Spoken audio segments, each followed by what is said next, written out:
I want to talk about David Lynch, who, after I read your piece in Esquire, was it Esquire? No, Premiere. I interviewed David Lynch. You never got to interview David Lynch. Well, I said from the outset, this is the reason they let me on the set of all the other journalists, is I was the only one who said he did not, in fact, want to interview David Lynch. Why did you want to go observe David Lynch? I found, you mean why did I not want to interview him, or no, why did well, why was David Lynch interesting to you as the subject of a magazine piece? For me, the number of film directors who get national distribution in this country who are truly interesting as artists is very, very small, and Lynch was one of them for me. I've been interested in Lynch's films for a long time, and actually in grad school, I think there's a thing about this in the essay. Blue Velvet came at a time for me when I really needed to see it, and it helped me a lot in my own work. And then after that, I went and found Eraserhead and have sort of followed this guy's career, and I find him instructive and useful to think about, for whatever that's worth. Did you like the movie Lost Highway? I have not seen the movie Lost Highway. I've seen the rough cut of Lost Highway, or scenes. They let me go in and sit in what I believe to be David Lynch's personal editing chair, and look at on the little monitor and see, which was the thrill of my life.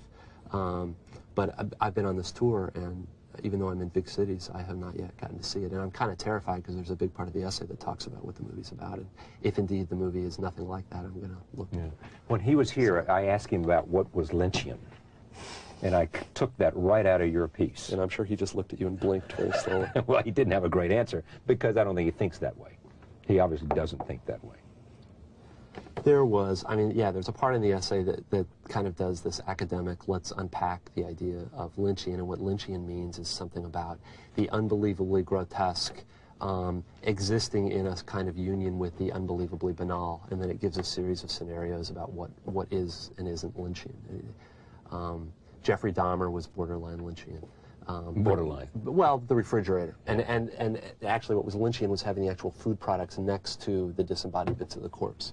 I guess the big one is, a regular domestic murder is not Lynchian, but if the man, if the police come to the scene and see the man standing over the body, and the woman, let's see, the woman's 50s bouffant is undisturbed, and the man and the cops have this conversation about the fact that the man killed the woman because she persistently refused to buy, say, for instance, Jif peanut butter rather than Skippy, and how very, very important that is. And if the cops found themselves somehow agreeing that there were major differences between the brands, and that a wife who didn't recognize those differences was deficient in her wifely duties, that would be Lynchian. This weird confluence of very dark, surreal, violent stuff and absolute, almost Norman Rockwell, banal American stuff, which is terrain he's been working for quite a while. At least since Blue Velvet. You think the failure of Dune was good for his career? Because it made him understand a system that he didn't want to be part of. What happened to Lynch with Dune, and now I'm getting a lot of this from my research, which was published stuff. It's not like, Mr. Lynch and I had coffee and he told me this stuff.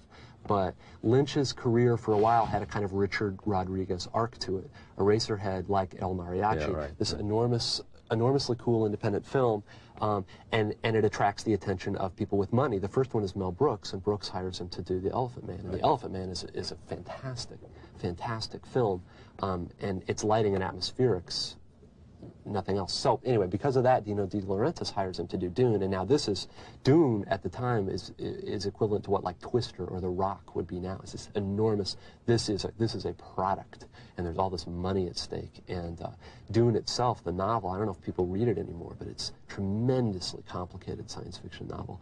Anyway, so you don't need an hour-long narrative of this, but Lynch does the thing and doesn't do it all that well, but what really happens is the money men come in and they cut, like, I think 35 minutes out of the movie, and it renders the movie incoherent.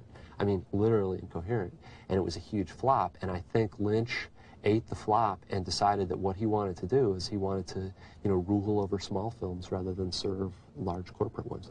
He was really one of the first, we see a lot of them now, the, Cinemax and Fine Line directors, these kind of independents who are doing stuff a little out of the mainstream but still getting national distribution. As far as I can tell, Lynch really pioneered that ground. He was really the first one to be doing small, eccentric films that got a very wide release, with Blue Velvet being the best example. And this may be entirely false. I mean, I'm not a film scholar. But you like movies. I do like movies. A lot. Front row. Yeah. Okay.